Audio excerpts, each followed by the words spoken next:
बिल्कुल, ये जिस तरीके से हम पहले डिस्कस कर रहे थे कि एक बहुत इम्पॉर्टेंट नेटवर्क ये तैयार किया जा रहा है, रेल और पोर्ट, जो इंडिया, यूएई, यूरोपियन यूनियन और अमेरिका, यूएस इसका पार्ट होंगे। ये एक तरीके का पैरेलल नेटवर्क होगा जो चाइनीज़ गवर्नमेंट तैयार कर रही थी, चाइना, पाकिस्तान, अफगानिस्तान होते हुए।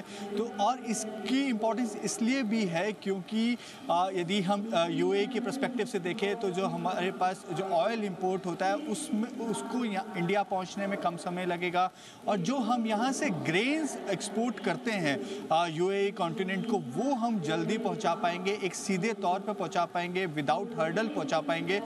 इसलिए ये जो नेटवर्क है ये बहुत इम्पॉर्टेंट है। इसके साथ साथ जो आज बड़े फैसले लीडरशिप समिट में हुए, न्यू दिल्ली डिक्लेरेशन के अंदर जो फैसले हुए वो भी काफ़ी अहम है, क्योंकि ये एक बड़ा शॉकिंग और एक ये कहें कि हमारे लिए एक बड़ा प्राउड वाला मोमेंट है कि जो डिक्लेरेशन है वो एक दिन पहले ही हो रहा है, कि मतलब जो G20 के बीच में कंसेंसस एक दिन पहले ही बन गए हैं, और 100% कंसेंसस बने हैं। 37 पेज की जो डिक्लेरेशन की रिपोर्ट है उसमें 112 आइटम्स पे 100% कंसेंसस बने हैं, 83 पैराग्राफ उसमें इंक्लूड किए गए हैं, और जो इंडिया की तरफ से जो रिकमेंडेशन थी, चाहे वो क्रिप्टो के लिए हो, एमडीबी के लिए हो, डिजिटल पब्लिक इंफ्रास्ट्रक्चर के लिए हो, सभी को लीडरशिप डिक्लेरेशन या न्यू दिल्ली डिक्लेरेशन के अंदर सबमिट किया गया है।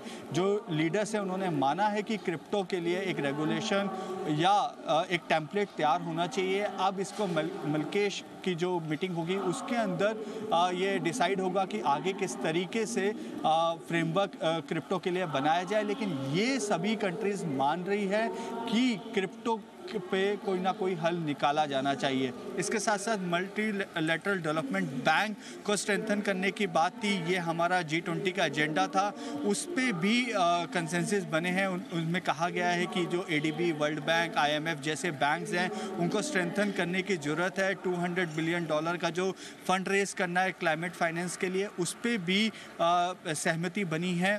ओवरऑल ये जो $200 बिलियन देखिए, ये एक महत्वपूर्ण पड़ाव ये भी है। मैं जरा अमरीश के पास भी आऊंगा। ये महत्वपूर्ण पड़ाव भी, जो बाकी जो बातें हो रही हैं, लेकिन उसमें जो G20 के साइडलाइंस में ये जो भारत, मध्य पूर्व, यूएई और यूरोपियन यूनियन के बीच शिपिंग और रेलवे ट्रांसपोर्टेशन कॉरिडोर को लेकर जो ये बात हुई है, ये बड़ा इंपॉर्टेंट है हमारे एक महत्वपूर्ण उपलब्धि के रूप में, न सिर्फ बल्कि हमारे व्यक्तिगत एज एक राष्ट्र के रूप में हमारे लिए बड़ा इंपॉर्टेंट होगा।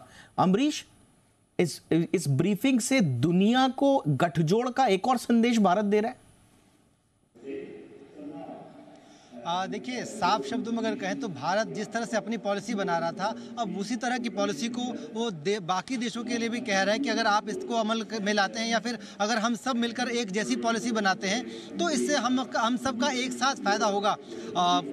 किसी भी एक्सपोर्ट के लिए या फिर इंपोर्ट के लिए इनपुट कॉस्ट एक बहुत बड़ा हिस्सा जाता है, ट्रांसपोर्टेशन का एक बहुत बड़ा समय भी उस पर खर्च होता है। और अगर इस तरह के इकोनॉमिक कॉरिडोर्स बनाए जाते हैं और जो कि ऐसे बड़े हिस्से को जोड़ते हुए बनाए जाते हैं, तो जाहिर सी बात है कि वो एक सिंगल रूट पे जो डिपेंडेंसी है उसको भी घटाएंगे। इसके साथ साथ अल्टरनेट रूट अगर तैयार होता है तो उस रूट पर जो मौजूदा व्यापार है उसके साथ साथ अन्य व्यापार को भी बढ़ावा मिलेगा। तो ऐसे में विकास की संभावनाएं भी अपार होंगी, विकास की संभावनाएं भी बढ़ जाएंगी।